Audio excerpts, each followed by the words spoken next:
Hello, Tarot Tube. So I made it to the end of 1, 2, 3, 4, 5 VRs in 5 days. Now this last one is a little bit of a stretch because what I'm responding to is Lisa Papez's prompt about intuitive decks or decks to use for intuitive readings. And I was inspired to do it because I did register for the class. And so I'm just in the beginning stages of doing that class with her. And so I thought, let me do this tag twice. So I'm going to do it once, which is at the beginning of the class. And these are almost like theoretical decks. I'm just a guess what would be my top 10 intuitive decks based on what I have in my collection or my library or whatever you want to call it. And then I'll do the tag again when I finish the class and try to rank them, and we'll see if I pulled in a different deck or something didn't work. So, yeah, so here we go. So I've been taking my notes, put this over here because I need my notes to look at. And so when I was watching her video, I pulled out a few elements that seemed to make the most sense to me when it came to picking a deck. I'm looking for something that leaves space to dive deeper, to do some journeying into. So there might be a keyword, but it wouldn't be so specific that I couldn't kind of go off-road with it. I want to be able to pull emotions out of the image. So maybe there's going to be a face. I am looking for some abstract, not necessarily in every deck, but definitely have one or more decks that are more abstract, not a specific meaning, which is also related to, I don't want it to be a very strong RWS, Rider-Waite-Smith imagery, so that when I pulled it, I would just say, oh, that's the Hierophant, and bingo, there go with the Hierophant meaning that I've memorized after all these years. And I want there to be a fair amount of stuff happening image-wise, so that I have something to go off. So I picked 5 Oracle decks, 5 Tarot decks, and we will see what stays over the course of the class and what ends up taking a hike. So the first one I picked is an odd choice, but it might work for me. Man, I hate this box. This is the Fantod Pack by Edward Gorey, who was an illustrator, an artist who did the titles for Masterpiece Mystery on PBS. He did some stage art for Broadway. And his images are really kind of kooky. But even though there's a guidebook, and even though it has titles, I've never actually really used the guidebook. I just sort of pull it and see what comes to me. And I think he's very funny. I think he intends to be funny. And so the images, while they don't meet all the criteria we were looking for, they do meet enough of them, and it does seem to tickle my imagination. It's not a big deck, so not completely sure how it would get used, but there it is. That is definitely in the running. Okay, that was Oracle deck number 1. Here's Oracle deck number 2. This is a German deck. It's an angel deck, which I picked it up when I was doing my angel studies with the Hay House courses. So even though it has got keywords on it, it does have really abstract art, although sometimes you can see that there's an angel in it. And there are some cases where I have translated the German. Since I don't speak German, I've translated it. So I do have both a keyword and some abstract art here. So we will see. There's a possibility, if I'm wanting to do intuitive readings that have some angel energy, I think this might work for me. I am somewhat familiar with it, but not super, super familiar. So I don't have any strongly attached, you know, remembrances from a lot of readings for what this might be all about. That was Oracle deck number 2. No order now. This is just like random, pulling it off the pile. All right, this is the Roots and Wings, and this is my little mini Oracle deck. And keep it wrapped. It came with this little cloth, which was kind of cute. So this is something that Lisa actually suggests in her video, and I have it. So I would be foolish to not give it a try with some of the exercises. So that's that. You can see a lot of images of that. Plenty of people have done walkthroughs. Although I'm thinking maybe I should do a walkthrough of this German one. I don't think that there are any in English. Maybe there are. All right, another one that Lisa suggested was soul cards. I do not have soul cards 1. I only got soul cards 2. At the time that I was interested in working with the soul cards, I was really more concerned with tapping into feminine energy, and the soul cards 2 is more feminine energy. The soul cards 1 is more masculine energy, and so that's why I have soul cards 2 but not soul cards 1. I must confess that although I've had it for a while now, I haven't really used it that much. So here's another one that I don't have a lot of experience with, so it's not like I'm going to pull this and say, oh, I remember when I got this card for whatever. That's not going to happen. So that also has some very good possibilities. And then there's this one, which I'm kind of excited to see if this one works, because I do like this deck very, very much. The artwork makes my heart sing. So this is the Archeo. It's by Nick Bantock, and there are plenty of walkthroughs of this one. And I think the artwork in this is really fun. It's interesting, and there's a lot to look at. Like, let's look at this sort of, I don't know, cowboy worker-ish.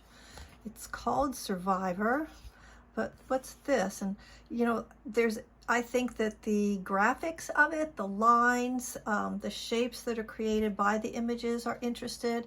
And then you look and you say, well, here's some writing. Maybe that was a letter. So, and what is this little stamped star? What's that all about? And what's he wearing? And he's looking down, and he's got a certain posture. So I think that this deck has got a lot to look at. And it is multicultural, it is inclusive and diverse, so I appreciate that. So I think this one, I'm really optimistic about this one. That was interesting, because just going through those 5 Oracle decks, I found out which one I was the most interested in. Oh, you know what? Making videos is really, I learn a lot from making videos. Okay, so this deck that I'm about to show you, this is the Sassorabito Mini, the Tiny Traveler. And the only reason that this occurred to me that this could be a good deck for working on my intuition, my psychic skills, whatever word you're comfortable with. And that's one of the first things you do in the course. I'll give you a little tip. Is that I did a reading for someone just yesterday, and I used this deck not because I thought it was going to be intuitive, but because I thought this particular person, I felt like the art was going to resonate with them. And they did like the artwork. But as I was pulling cards for them, I was getting these hits. This was one of the cards that I pulled.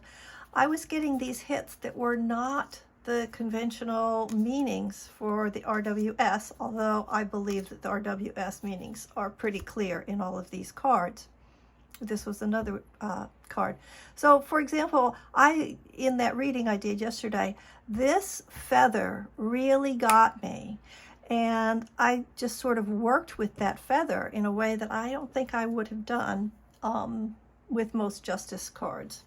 So this one actually from very recent experience said, you know, I'll play with you. And I said, okay, honey, let's do this.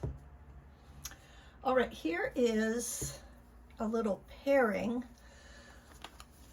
that I do believe I'm going to try, and I'm not sure how it will work. So this is Peekaboo Rose's Notorious JBG, her decks, the Oracle deck and the Tarot deck. And I thought of this one, let me center this up a little better. I thought of this one because in Lisa's video, she's talking about faces and emotions, and how did this get mixed up? I say that an awful lot when I'm walking through. How did this get mixed up? I do feel that the faces tell you a lot, and especially where the eyes are going. The eyes are so dramatic. Where are they? Where are these characters looking? Are they looking up? Are they looking down? Are they looking to the left? Are they looking right at you? What's happening? I feel like there's a lot of expression here, and there is a good bit in the background, more in the tarot, I think, than in the oracle, but I haven't worked with a super lot, so we will find out. Actually, I know how the square gets mixed up. How do you keep it straight? So there we go, the Notorious JBG Tarot and Oracle. We will see how that works out. That was Tarot deck number 2. Tarot deck number 3. I'm going to have a lot to clean up after this. I'm going to try the Majestic Earth. And this is another one that, even though I have used it a good bit, even though it has really clear titles and keywords, multiple keywords and symbols, I still find myself going off-road with this. I still find myself using it or seeing things in here that are not in the RWS typical just sort of stock rote memorization. And I not everybody does, but I find myself falling into these images, even when there are other people. Then I'm interacting with those other people. Maybe I'm on the boat with those people, or maybe I'm watching this. Those would be two different feelings I could get from that card. So yeah, I'm very optimistic that this one is also going to be a good deck for this purpose. That one to the side. Okay, 2 more decks. Now this one I think is just kind of begging to be tried because it deviates from the RWS. And this is the Witch's Wisdom deck. And I like the colors and it's got a lot going on. So for example, in this 4 of Fire, you do see the 4 figures and you see what's happening. But look, we've got these flowers, we've got shadows. The grass is, I mean, the season is like, are we late summer? Are we early spring? There's like a lot of yellow. It's ambiguous. And we have the house with the smoke coming up. So there's a lot of things to look at. When we have faces, they do tend to be pretty expressive in these cards. And like I say, it does, that's a whole different discussion, but it does really vary in important ways from the traditional RWS meanings and order. So there's that. So I'm optimistic about that one. And then this last deck that I have on my list to try, and mind you, this is not in order, and I probably almost certainly will change my mind, but this is my first stab at it, is this beautiful deck. Now, I do not, where are the little info cards? I did not print out the PDF with the meanings for this or for the Oak, Ash, and Thorn. So I have this, so it's easy enough for me to just not use it. It's easy enough for me to just put it to the side and see what I get, because this does take just a little bit of mental gymnastics for me to get to the traditional RWS meanings. So I am kind of excited to work with this. I also haven't used it that much in my practice because I just got it because it was gorgeous. And I used it a bit when I first got it, and then it just sort of turned into this art piece that was sitting around that I would take out and look at from time to time. Or I would pull it out to use it as a clarifier with other decks or something like that. Because I do just really enjoy looking at each card more than I do actually doing a reading with it. So I thought that that might be a tip that, you know there's meanings in here. So I thought that might be a little tip off to me about how I feel about the deck and how I might use it. So we'll see. We will see. So that's it. That's it, folks. 10 decks that I think, are going to be good intuitive reading decks. So this was part 1. Stay tuned for part 2. Now, this was number 5 in my 5 VRs, 5 days, 5 VRs challenge. Yay me. Let's do a little slow round of applause for me. The next thing to celebrate this is I'm going to do a live with anybody who cares to join me, and that the details for that will be here or both. I think I should put it both places with a day and a time. And what we'll do is we're going to do another tag that's kind of like a scavenger hunt. So you'll have clues, find a card that has boop in it. If you have just a traditional RWS, that's probably the best deck to use. If you don't have the actual Pamela Coleman Smith illustrations in any deck, then you want an RWS deck that pulls as many of those symbols as possible into it so that you can play along with this scavenger game. So for example, let's see, what could I say? I don't know. I can't think of a good example because I haven't looked at the clues, and I don't want to give one away, and I don't want to make something up and then have be one of the scavenger hunt clues. But so you'll need something that has the traditional colors and figures and symbols in the deck. I will be using just a plain old RWS deck, which is really just my practice study deck. I don't actually read with it.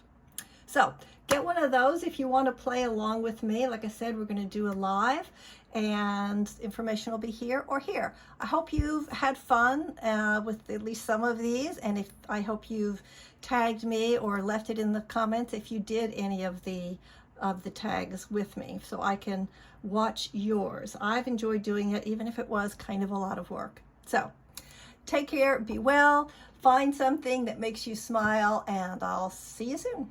Bye.